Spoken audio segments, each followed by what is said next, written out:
sunnah dalam bertakbir. Di antaranya dianjurkan mengeraskan suara bagi kaum laki-laki, perempuan tidak. Dan pada dasarnya, sebagaimana telah kita pahami, zikir itu dipelankan.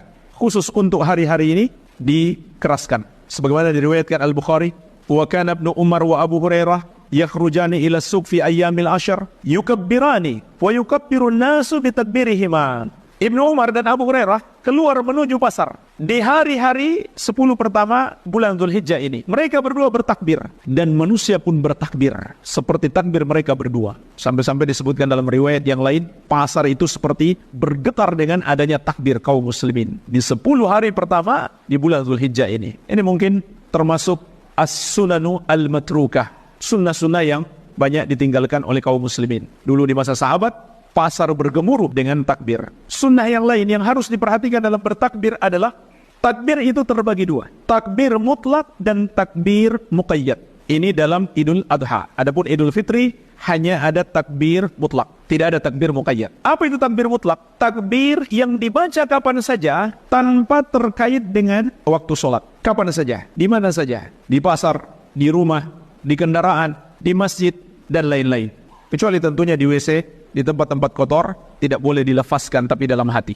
Yang kedua, takbir muqayyad, takbir yang terkait dengan waktu sholat, yaitu sholat 5 waktu. Maka dua bentuk takbir ini waktunya beda. Takbir mutlak, waktunya adalah tanggal 1 Dzulhijjah sampai 13 Dzulhijjah, sampai terbenam matahari. Adapun takbir muqayyad, takbir yang kita lakukan setelah sholat, waktunya adalah dimulai ba'da subuh hari Arafah, tanggal 9 Dzulhijjah. Terus kita lakukan setiap habis sholat sampai ba'da asar 13 Dzulhijjah. Setiap habis sholat kita bertakbir. Adapun Idul Fitri tidak ada habis sholat. Takbirnya mutlak, kapan dan di mana saja. Tidak ada pengkhususan habis sholat. Dan waktunya pun lebih singkat. Mulainya sejak terbenam matahari terakhir Ramadan sampai mulai sholat Idul Fitri. Jadi itu pembagian waktunya, mutlak dan muqayyad. Begitu pula ini disunahkan bagi selain jamaah haji. Adapun jamaah haji yang disunahkan untuk mereka adalah memperbanyak talbiyah. Jadi bukan memperbanyak takbir, tapi talbiyah. Labbaik Allahumma labbaik, labbaik la syarika laka labbaik, innal hamda wa ni'mata laka wal mulk la syarika lak. Nanti masuk tanggal 10 Dzulhijjah, ketika melempar jamrah Aqabah, barulah mereka dianjurkan memperbanyak takbir. Adapun sebelum itu, mereka memperbanyak talbiyah. Tapi boleh mereka padukan dengan takbir, namun talbiyah lebih banyak. Dan jemaah sekalian, kata Syekh Ibnu Baz rahimahullah, ketentuan pembagian takbir mutlak dan muqayyad ini berdasarkan ijma' sahabat. Ini disepakati oleh para sahabat radhiyallahu taala anhum ajmain. Baik.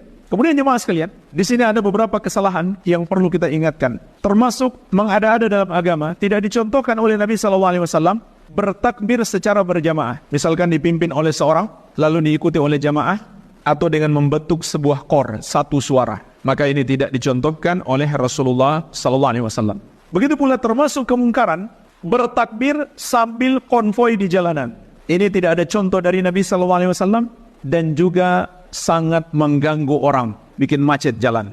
Ini dosa besar dengan sengaja membuat macet jalan dengan melakukan amalan yang tidak disyariatkan. Dan yang paling parah adalah bertakbir dengan nyanyian dan alat-alat musik. Bahkan sebagian ulama menyebutkan ini termasuk kekafiran. Tentu orang yang melakukannya karena dia bodoh, dia jahil, mendapatkan uzur. Kita tidak kafirkan. Tapi perbuatannya ini sampai tingkat kekafiran. Kenapa? Karena ini termasuk penghinaan. Karena nyanyian dan musik hukumnya haram. Bagaimana mungkin seseorang bertakbir mengagungkan Allah sambil berbuat maksiat?